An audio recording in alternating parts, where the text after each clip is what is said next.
ajjeese du'a koo fannoo irratti kaase cubbuu koo golgootatti ajjeese du'a koo fannoo irratti fannise cubbuu koo golgootatti naa kenname aboon jireenyicha looncichatu ajjeese du'icha. YouTube. Macaafa qulqulluu keenya keessa olaalle kaan morma isaaniitti dhaban, kaan zayitii danfaan du'an, kaan magaasiidhaan dhanni isaanii citee du'an. Iddoo isaan du'anitti garuu wangeela dhaabate. Mee yoo isin galee ameen jedha ameen wajjin. Kaan immoo fooqii guddaa irraa gad darbatanii achitti bakka isaan kufanitti dullaan reebanii ajjeesan. Gooftaa garuu hin dhiifne. Yoo isin galee ameen jedha ameen. Ibiddi wangeelaa lafa kanatti qabatee yoo isin biyya lafaarraa gara gooftaa dhaqxanuu ijoollee keessaniin itti fufaa ameen jedhaaga. Meerka keessan ol kaasaa itti fufaa jedha ameen wajjin. Itti fufsiisuu barbaaddu wangeela. Wangeelli akka deemu barbaaddu. Dhaloota kanarratti jabaadhaa hojjedhaa. Kun qabeenya guddaa. Kun qabeenya Afrikaati. Mee wana wajjin isin galee ameen jedha ammayyuu. Kun qabeenya Itoophiyaa isa guddaa. Namni biyya lafaarra sababii inni jiraatuuf nama gara gooftaatti fiduudha hiika biraan qabu. Nuyi biyya lafaarra kan jiraannuuf warra dukkana keessa jiran baasuudha. Mee baasuudha jedha ameen wajjin. Kana achi gatiin qabdu ati. Waaqayyo kanaaf biyya lafaarra si kaa'ee jira. Isa kana hojjechuuf immoo dhaloonni nu duuba jiran kun jiru. Mee namni jira jedhaagaa. Waggaa lamaan kana namicha tokkotu warra hadiidha wangeela mishineerii leenjii nuu kennuudhaan dhufe. Dargaggoonni waldaa guutanii kanaa ol kan taantu waldaatti wacanii faarfatu. Dhaabbatee boo'e. Erga boo'ee booda akkas jedhe yaa gooftaa guyyaa kan akkati na fudhattuun barbaada. Maaliif akkas jettee inneen namicha kana gaafanne biyya ani keessa raadhu keessa dargaggeonni waldaa dhiiseera. Ijoollee waldaa dhiisaniiru. Waldaan mana daansitti gurgurameera. Namoota dudulloomoo du'atti deeman qofa akka saaraa qabatee waldaa dhaqaa jira. Guyyaan dargaggoota kana waldaatti arge gooftaan lubbuu koo akka fudhatuun barbaada. Nara geessu biyya biraatti dargaggeessi birqii ta'eera, warqee ta'eera. Waaqayyo nuu kennuu isaatiif ammayyuu galateeffadhaa. Ammayyuu galateeffadhaa ijoollee kana waaqayyotu isinii kenne sababii ta'eef. Ijoolleen kun akka itti fufan, akka guddatan, akka deeman yoo barbaadan bira dhaabadhaa. Humna keessaniin bira dhaabadhaa. Qabeenya keessaniin bira dhaabadhaa. Kadhannaadhaan bira dhaabadhaa. Gorsuudhaan bira dhaabadhaa. Guddisuudhaan bira dhaabadhaa. Biyya kanas sinis ijoollee kanatu maqaa waamsisa.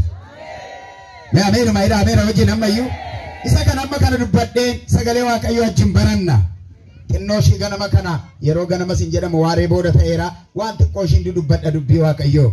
Wangeela Maatewos boqonnaa 5 lakkoofsa 1 irraa kaaseen dubbisa. Yesuus namoota baay'ee san argee gara gaaratti ol gad ba'ee bartoota isaa gara isaatti walitti qabamanii inni barsiisuma kanaan afaan isaa saaqqate. Hafuuratti xiyyeessa kan ta'an haa gammadan mootummaa waaqayyoo gasaaniiti. Warri garaan isaanii gaddaa gammadan jajjabina ni argatu. Warri garraaminaa gammadan isaan biyya isaa abdachiifame ni argatu. Warri waan qajeelaa akka midhaanii akka bishaanii dheebotan haa gammadan isaan geessifachuuf jiru. Warri namaaf ho'an gammadan isaan ho'an ni argatu. Warri garaan isaanii qullaa'aa haa gammadan isaan waaqayyoon ni argu. Warri nagaa buusan haa gammadan isaan ijoollee waaqayyoo ni jedhamu. Warri waaqayyoof jedhanii ari'ataman haa gammadan mootummaa waaqayyoo kan isaaniiti. Kanaaf jedhanii namoonni yommuu isin arrabsan, yommuu isin ari'atan, sobaan waan hundumaa yommuu isin irratti dubbatanis gammadaa. Isaan raajota warra isin duraa akkasuma ari'achaa turan. Egaa yeroo hundumaa gammadaa ilicha waaqa irratti gatiin keessan guddaa hin ta'a isaaniin jedhee. Isinis waaqayyoon galateeffadhaa yeroo tokko. Harka keenya mirga ol kaafnee waaqayyo sagalee isaa kan akka nu eebbisuuf ni kadhanna. Ni kadhanna. Harka keenya mirga ol kaafnee kadhanna. Kaleessas dubbachaa turte. Namoota sagalee ergaa turte. Sagaleen kee addaan hin cinne. እግዚአብሔር ጽድቅ አይፈርስም ተብሎ ተጽፏልና qajeelummaan waaqayyo addaan hin citu jedhamee caafameera. Kakuu moofaa keessattis qajeelummaan kee addaan hin cinne. Kakuu haaraa keessatti immoo karaa ilma keessa jaalattu Yesuus nutti dubbachaa jirta. Fayyisaa keenya fi gooftaa keenya Yesuus galanni siif haa ta'u. Merkum ol ka'ii kanaan ameen jedhamee waaqayyo addana jira. Galanni bara baraa siif haa ta'u. dargaggoota waldaa kanaa kennite, ijoollee waldaa kanaa kennite, daa'imoota waldaa kanaa kennite, biyya kanaa kenniteef maqaan kee haa eebbifamu. Yaa Waaqayyo, guddinni kun akka itti fuune kan barbaadu, uumama keessa taa'ee kan lolu, nama keessa taa'ee kan lolu, dhukkubaan kan lolu, fayyaa dhoowwuudhaan kan lolu, nagaa dhoowwuudhaan kan lolu, maqaa kee maqaa gooftaa Yesuusin bakka jiru kan xaragame haa ta'u. Sagalee ameen jedhuun dhaga'uu barbaada. Kan xaragame haa ta'u. Dachicharraa kan xaragame haa ta'u. Laficharraa kan xaragame haa ta'u. Uumama keessaa kan xaragame haa ta'u. Wangeelli ibidda. Wangeelli humna hojjetuuf keessaa qaba. Wangeelli jireenya. Wangeelli mootummaa Waaqayyoo isa bara baraati. Wangeelli ajandaa Waaqayyoo isa bara baraati. Humni faallaa wangeela kana dhaabatu kan rukutame haa ta'u. Kan rukutame haa ta'u. Gooftaa sagalee kee nuuf eebbisi. Karaa sagalee kee jireenya keenya argadhu. Maqaa gooftaa keenya fi fayyisaa keenya Yesuusiin. Ameen. Mee Waaqayyoon galateeffadhaa. Ija keessan banadhaa. Dubbii Waaqayyoo yeroo gabaabatti fayyadamnee walii wajjin kan ilaallu kutaa nama dubbisee wangeela Maatewos boqonnaa 5 lakkoofsa 1 kaanee yoon danda'ama boqonnaa 7tti gaassasaa isaa isinitti hima. Boqonnaa 7tti kutaan kun iddoo tokkotti hammatamee waan jiruuf jechuudha. Maatewos qaraxa turee nama horii namarraa funaanuuf walakkaa mootummaa deebisee ofii isaa argatuun jiraatu qaraacii ture. Gooftaan nama akkasii kana gaaf tokko waame. Sinuu waamichi Waaqayyo iddoon taaree haa qaqqabu. Ameen jedhame. Bakka mirga ol kaasan ayyuuna qaqqaba. Ameen wajjin. Akka aadaa Israa'elitti namni qaraxa namarraa fuudhu gatamaan, dudduubatti hafaan, yakkamaadhumaan. Nama kanaan gooftaan gaaf tokko na duuka bu'u jedhe. Ameen jedha. Ameen wajjin. Kana duuka bu'u jedhe. Maatewos ormoota wangeela kana yeroo caafu sababa warra kaanii wangeela kana yeroo barreessu Yesuus mootiidha jedha. Mirga keessa mirga ol kaasaa Yesuus mootiidha jedha. Ameen deebi'aatu. Haleluuyaa. Waa'ee mootummaa Yesuus kana namoonni baay'ee shakkaa turan, fudhataas hin turre. Yesuus mootii ta'uusaaf waan ittiin mirkaneessan ragaa barbaadaa turan. Maatewos akka ta'utti Yesuus mootii ta'uusaa mirkaneessa. Mee Yesuus mootiidha jedhamee isin iyyuu. Egaa waa'ee mootummaa Yesuus kana inni mootii ta'uusaa kana karaa garagaraa erga ibsee booda boqonnaa 5 lakkoofsa 1 hanga boqonnaa 7tti lallaba gaararraa jedhamee isa beekamu kanarratti waa'ee amala namaa irratti xiyyeeffatee barsiisa. Ameen jettuu laa. Mee amala namaa jedha. Ameen wajjin. Namni akkam ta'u akka qabu, akkamitti jiraachuu akka qabu barsiisa. Mata duree nan irratti dubbadhus akkamitti jiraachuu qabna waan jedhuun sinitti hima. Mee jiraachuu jedha. Ameen wajjin. Mee warri Waaqayyo wajjin jiraachuu barbaadan, Kiristoos wajjin jiraachuu warri barbaadan akka ta'utti dhaameen wajjin. መጽሐፍ ቅዱስ ሲናገር እንደዚህ ይላል፣ እንደሚገባው ከክርስቶስ ጋር ኑሩ ይላል። akka ta'utti Kiristoos wajjin jiraadhaa jedha. Mee akka ta'utti dhaameen wajjin. Akka hin taanetti warri jiraatanis jiru jechuudha. Akka hin barbaachifnetti warri jiraatanis jiru jechuudha. Lafa kanaaf ergaan qabaarraan, dhalootarraa eebbifama kanaaf ergaan qabaarraan akkamitti jiraachuu akka qabdu Waaqayyo sitti agarsiisaarra. Mee natti agarsiisa jedhamee namoonni amantan. Haleluuyaa. Boqonnaa 5 kaanee hanga 7tti yoo ilaalle namni akkamitti jiraachuu qaba Waaqayyo wajjin. Maalirraa of eeguu qaba? Maal gochuu qaba? Maal gochuu hin qabu? Isa kana waan gaggabaabaa walii wajjin akka ilaallu nan barbaada. Hamma hin danda'e yeroo gabaabaatti fayyadamee ilaala. Maqaan Waaqayyo haa eebbifamu. Yoo Waaqayyo nu gargaaree akkamitti jiraachuu qabna kan jedhuu fi kutaan kun lallaba gaararraatii ibseera akkamitti jiraachuu qabna kan jedhuu fi boqonnaa 5 lakkoofsa 3 irraa kaanee ilaalla. 5:3 irraa kaanee akkamitti jiraachuu qabna kan jedhu inni tokkoffaan hafuuratti hiyyeessa ta'uudhaan jiraachuudha. Hingidaa timirti. Ameen jettuudha. Beeka keessa mirga ol kaasaa hafuuratti hiyyeessa ta'uudhaan jiraachuudha. Ameen wajjin. Gooftaan keenya akkana jedhe, hafuurotatti hiyyeessa kan ta'an haa gammadan.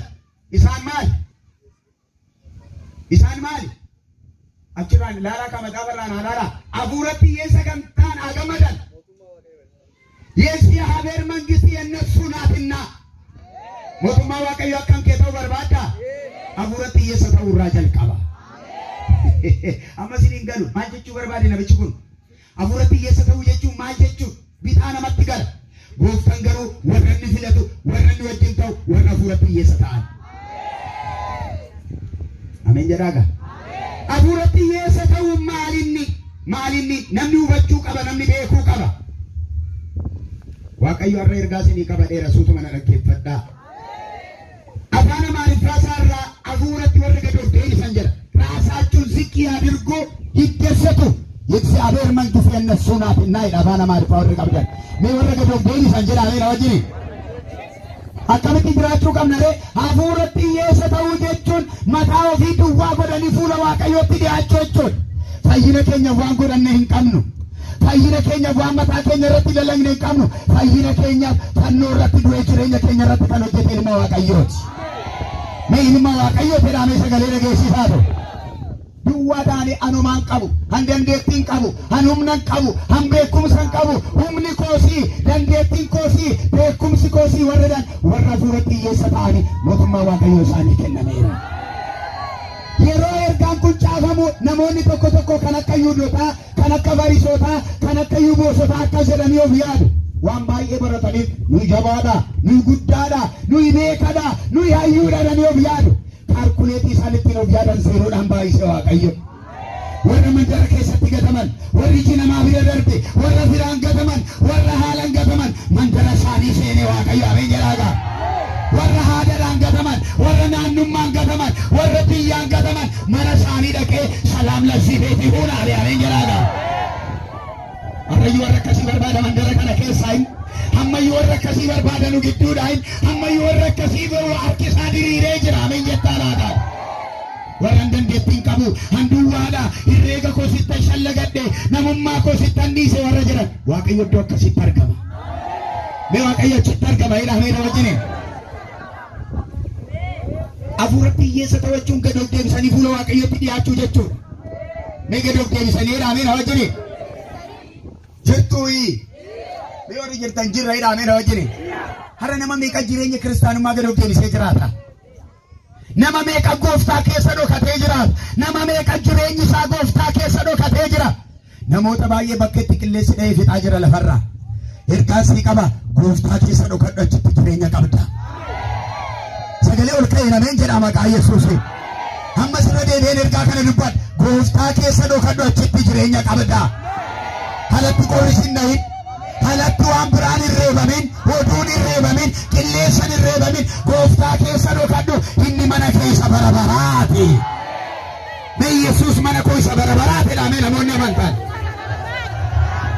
dargaggeessa sittani maachitti baqadhu ameen jedhaaga harmee koo sittani maachitti baqadhu inni jireenya keessa irra darban qabneedha ameen jedhaaga har'aafis kan ta'u beruufis kan ta'u eessa keessa jireedha macaafi mee achuma keessa jedhamee na wajjiniin na hubachaan jirtanii yoomiif kan ta'u har'aaf kan ta'u beruufis kan ta'u bara baraanis kan ta'u eessa keessa jira achuma keessa jira of deebisii achi keessa jiraadhu gad of deebisii jireenya gooftaa wajjin toluu jiraadhu cubbuu waaqayyo biyya lafaa kanarraa baay'eetti mormu keessa of tuulummaa mee of tuulummaadha jedhaa በጣም ይቃወማል አይወድም waaqayyo jireenya gad of deebisee isa wajjin jiraatu isiniif haa kennu maaliin dhaggeeffadhaa kaachi ijoolleen achi kun taa'ame lijochi ቁጭ በሉ እስቲ እዛ ያላችሁ ቁጭ በሉ ማንም ሰው እንዳይቆም ijoolleen gara sanarra jiran taa'a namoonni yaadan gara sana kan deemu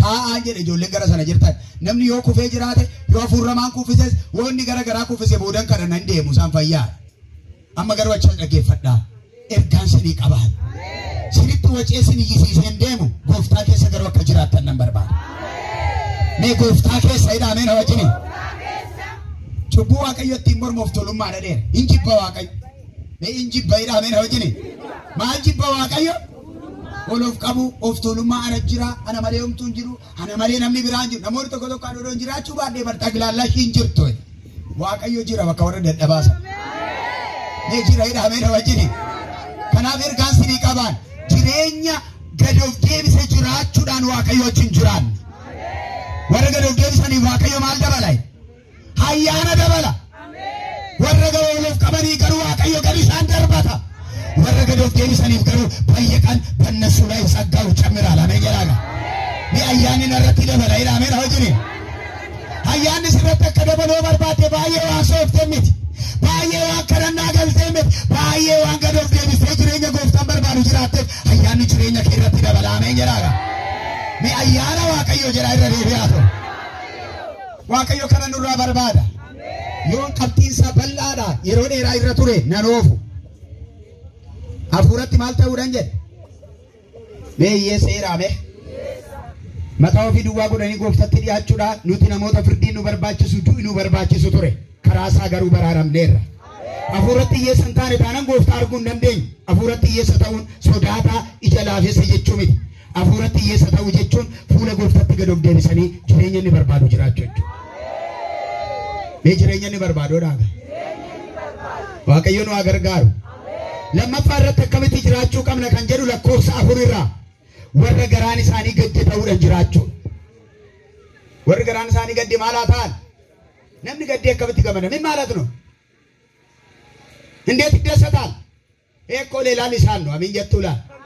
Mee afaan haaraa gara biraadha hidhaamee na wajjiniin. Namni gadde silaa bira teesseeti maaloo jajjabaan uumaamiti hin darba ittaan malee gammadiin jettuun. Macaafi qulqulluun faallaa isaa garuu namni garaan isaa gadde haa gammadu. Inni immoo maal argata hidhaachumarra? Naa dubbisaa mee maal argata? Naa dubbistu'a? Lakkoofsa 4 irraa. Warri garaa isaanii gadde haa gammadan. Isaanoo jajjabina hin argatu. Maal argatu? Maannoo as naannu manfees qidduus noo. Isaan jajjabina argatu. Eenyu kan isaan jajjabeessa hafuura qulqulluun? Warra garaan isaanii gadde jechuun maal jechuun? Qabxii lama dafee sanitti. Warra garaan isaanii gadde jechuun cubbuu isaanii fuula Waaqayyootti himatanii kufanii warra gaabban jechuudha. Namni irra cubbuun himataayi. Hin geeddarata yaada garaasaa. Namni amma nan sagaagalee nana ta'ee dhufee waldaatti yaada garaa geeddaratu bara kana hin argitu hin jiru badeera. Hundumtuu akkabatti jamuu kee ta'ee jiraataa jira waldaa keessa. Waaqayyo gara ofii isaatti si adeebisu har'a. Deemin jedhame? Warra gaddan waan godhanitti warra kaabban warra kufan annan dogoggore warra jedhan. Namni bara kana annan dogoggore irra dogoggortee siin jedhe. Ishee karaarraa na kaasee akka addaan bifee wanzaan addaan beektu bitee addaan maaliif kana goote naa maal jedhee? Ana maal nama kunoo isheetti naa kenite ishee akka kana godha malee eewu amma akkana goote naan gooftaa qoone biteetti ishiinis giiftiinis boofa'eetti. Kiristaanni bara si'anaa jireenya qabataatiin jiraata ofii qalbii diddiirrachuun barbaadu. Nan yakke nan dogoggore karaa Waaqayyo irraan kaadhe nama muraasatti galaa jira. Nu አንድ ነገር አስተምራችኋለሁ። ንስሐ ግቡ ወደ እግዚአብሔር ተመለሱ። ከዋቀየት ዴቢያ ያረጋራ ከሰኒ ገደዳ ኩፋ ከራ ደባራ ዴቢያ ሐሜጆ ጀቹራ ዴቢያ ባንጋ ወሊዲ ቡራ ዴቢያ ማቃወል በሌሱራ ዴቢያ ወሊረት ከውራ ዴቢያ ማላ መንጀራ ማሜ አሜንጀራ አሜማዩ ወጥ ኩፍቴ ያረጋራ ከ አዲ ጩበማ ረኔ ምትይሬ nama lama fuula gooftatti dhiyaata inni tokko waan seera eegeera hundumaa nan beekaa yaa gooftaa dhaloota kootii kaasee jedhee annama qulqulluudhaan fuula Waaqayyootti dhiyaata inni tokko garuu fuula isaa gooftarraa achi galagalfatee laphee isaa rurrukutatee ani yakkamaadha ani dadhabaadha ani cubbuu hojjedheera jedhee gaafanni yaada garaa geeddiratu Waaqayyoo kadhannaa namicha sanaa dhaga'eedha. Laaraa baagaatoo baagaataa booshee kebeelee beejeeniyaa misiraachoo har'as warra yaada garaa isaanii geeddiratan Waaqayyo ni dhagaa. Beerka keessan ol kaasaa Waaqayyo ni dhagaa jedhameen hojjiniin. Waaqayyo dubbachuudhaaf hin beeku. Waaqayyo deebi'aa jechuu dhiisee hin beeku. Nama sodaatee deebi'u garuu dhabaa jirra. Nama urgufamee Waaqayyo natti dubbataa jira. Waaqayyo sagalee naa fidee ergaan kun kan Waaqayyooti nama jedhu nama xiqqootti galaa jira. Ergaan sinii qabaa. Warra yaada garaa isaanii gaddachuun gadda biyya lafaa miti. Gadda nami jalaa du'e miti. Gadda rakkinni irra ga'ee gadda miti. Cubbuu ofiitti gaabbuu jechuudha. Ameen jedhaaga. Beerka keessan raasaa gaabbuu jedhameera wajjini. Yaa Waaqayyoodhaa na wajjini. Harka ol kaasa namoonni namtu har'a nan gaabbaa. Nan gaabbaa jedhame. Nan dhiisaa jedhame. Nan deebi'aa jedhame. Yeroo tokko Waaqarraa araara natti agarsiiseedha. Jedha yeroo tokko Waaqarraa araara natti agarsiiseedha. Baay'een keessan kadhannaan dhiifne amma erga kadhachuu dhiiftaniin bubbullee amma baay'een keessan kaatanii deemaa jirtanii amma maal rakkinni isaa cubbuun mana keenya jireenya keenya dhoree humna kadhannaa keenya hateera. Jilbiinfachuu dadhabneera. Namni nu araarsuu dadhabeera. Jaarsi namni bahee araarama amma araaramuuf kan nama rakkisaa jiru kiristaanota. Waay mana murtiitti dhaabbatee waliikaa kan jiru warra kiristaanota. Abbaa mana haadha mana gargar baa kan jira warra gooftaa beekanar maali laata rakkinni isaa ወደ ምድራችን የሚያስፈልገውን ምሕረት ነው harka keessa mirga ol kaasaa dachee keenya famma araaratu barbaachisaadha ameen wajjiniin kan akkana mi'aafa warri kufan jiru laatarra nu gidduudha hin yakkinee warreedhan hin balleessinee warreedhan geggeessitoota akkasii geggeessitooti waldaa tajaajiltooti waldaa warra akkasii jiru warra akkasii waaqayyo irra hin dhagaa mee hin dhagaa jedha ameen wajjiniin warra akkasii dhagaa waaqayyo warri garaan isaanii gaddachuu warra yaada garaa isaanii geeddaratan warra badii isaanii hubatan yeroo tokko tokko obbolooti koo sila faarfannaa xuruu faarfatan huuba nama keessa barbaadna miti nu garuu keessa falataa jira waaqayyo irra of ilaalee fuudhee ittiin of arginu nuuf haa kennu mee saba waaqayyo sinan jaaladha ameen jedhame ammayyuu of ilaaleedhaan gaafa deebitee laattu garuu falataa biyya kee keessa jira huuba miti huuba tokko namatti qabne meeqan nutti galagaleera jiru ati keessa jirtaa siin jedhan maal fakkaata waan amma dubbattu kanarratti paasteris fuuldura dhaabatee siin barsiisu kun maal fakkaata kanarratti isa macaafana nama dubbisuu fi miichana waaqayyoo beeka አሜን ጀራሜ አንድ ነገር ግን ይመክራችኋለሁ አዋን tokko sinan gorsa deebi'a jireenya afuura keessanii jalqabaatti deebi'a kadhannaa keessan jalqabaatti deebi'a sodaa waaqayyoo ganama qabdan sanatti deebi'a yeroo tokko amiin akka jettan nan barbaada ameen hangaafan gara gooftaa dhufu guyyaa tokko waldaa afiyoonaa jedhaniin maan koo jalatti wal ga'atu maatiin koo amanoo sababiin turre dhokadhee naq gaafan dhokadhee dhaqulu turiin naabaa odoon kanatiin halkattan kobuleennaan nama waa jalaa badee natti fakkaata arrumayyuu laayifiin gooftaa koo wajjin qabadhaan hin kutan ameen jedhaaga jireenyi kiristaanaa bara karaa garuu amman jira fayyaadhaa namni keessi isaa fayyaadhaa manni isaa fayyaadhaa sinii waaqayyo deebii olii deebisaa waaqayyo ergaanaa qaba jedhame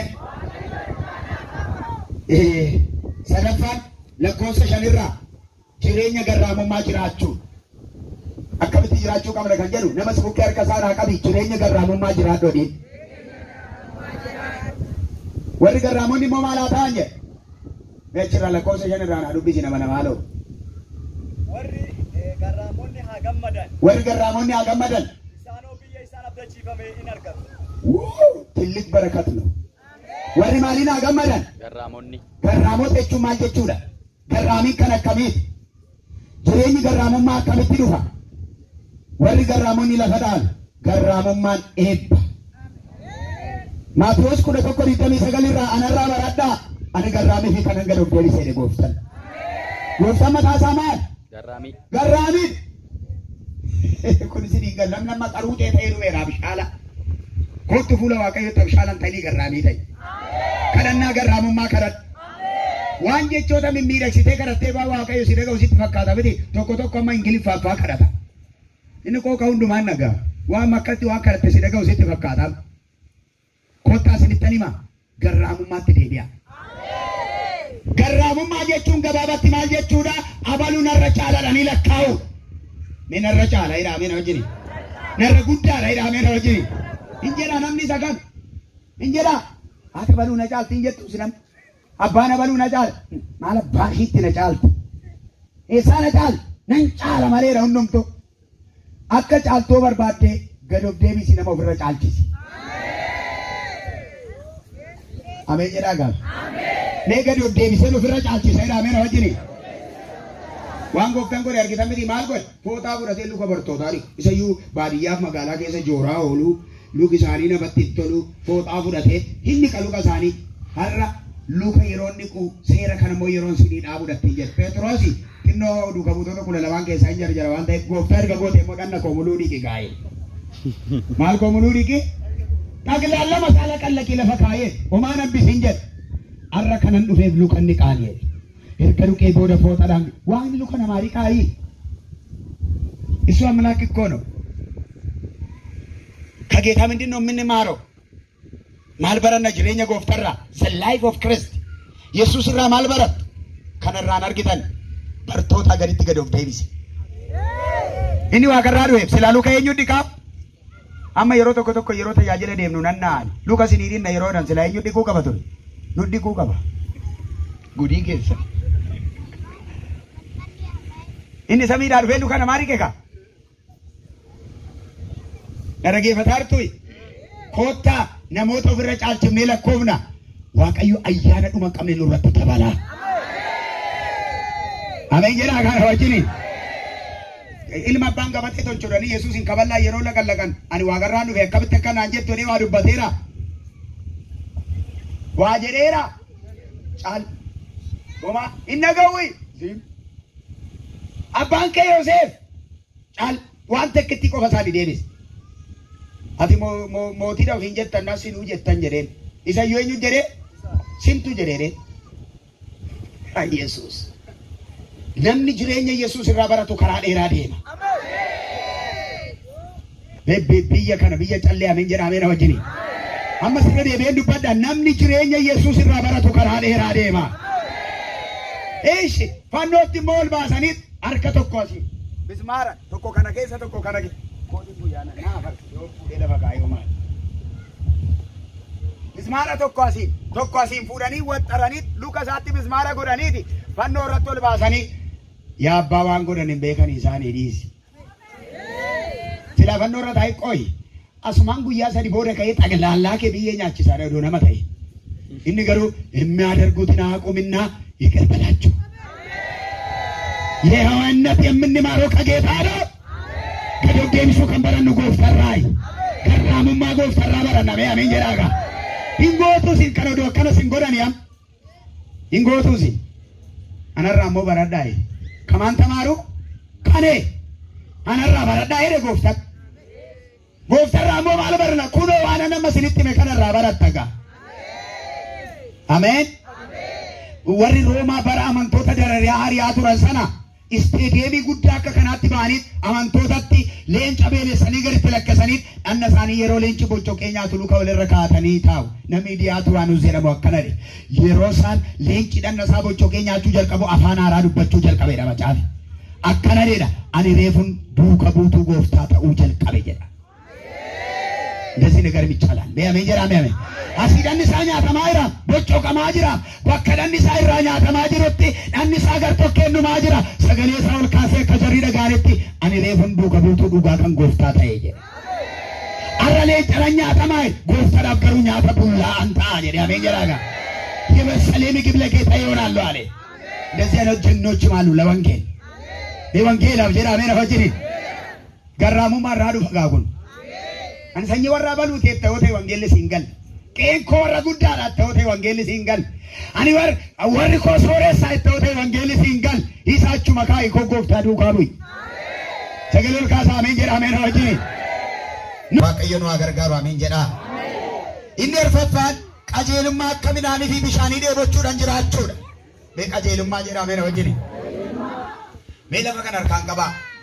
Maqaa gooftaa Yesuusin dachee Itoophiyaa irratti qajeelummaan haa deebi'u. Sirki Yesuus mimmalas ameen jedhaa gaameen. Qajeelummaa akkamidha macaaf harka keessan deebisa akka maaliidha. Mee sagalee ol kaasaa dubbadhaame akka midhaanii fi bishaanii meeqi nama tokkoon gaafii si gaafadha. Beela'uu kee maatti beektaati. Akka beelufte maatti beekta. Beela'uu kee maattuu sitti beekta. Si qabu akkamitti beekta yeroo masana iyyuu waan sitti dhaga'u maanni yeroo sana yeroo beelatu.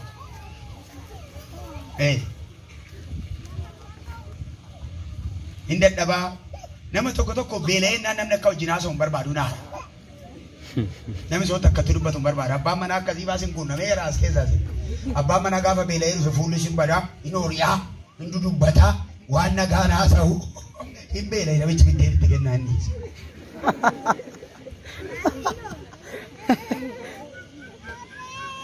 Nagaadhaasi. Nagaadha jedhaa. Akkamitti jiraachuu qabna kan jedhu qajeelummaa akka midhaanii fi bishaanii dheebochuun. Kun tillik nagarnu. Mee qajeelummaa jedhame. Qajeelummaa immoo gooftarraa dhaallaan keenya miti. Yeraasanti yoonii andim sirqi yellanim. Namni qajeelummaa mataasaa qabu jiraa. Qajeelummaa gooftarraa dhaalle sana akka midhaanii bishaanii dheebochuun. Dheebochuu jechuun barbaaduudha. Mafallagno. Namoonni qajeelummaa barbaadaa harkaan baga gammaddan. Waaqayyo qajeelummaa odoo jaasin argisiisu sin hin ajjeesu amee jiraama. Meeqa keessan dachee kanarratti raasaa qajeelummaa jedhamee sagalee guddaadha. qajeelummaa jedha akka midhaanii jedha akka bishaanii jedha baran jiraadhu dheebochaa jiraadha ira lallabaa isa kana jechuun immoo waan gaarii gochuuf dheebochuudha mee waan gaarii raame malkaam nagar lama adiratti maatuma noorno mee waan gaarii raame raawwatuni namni waan gaarii godhu xiqqoo ta'eera waaqayyo amantoota biyya kana keessatti waan gaariidhaan waan gaarii godhan godhee sinaa baay'isu.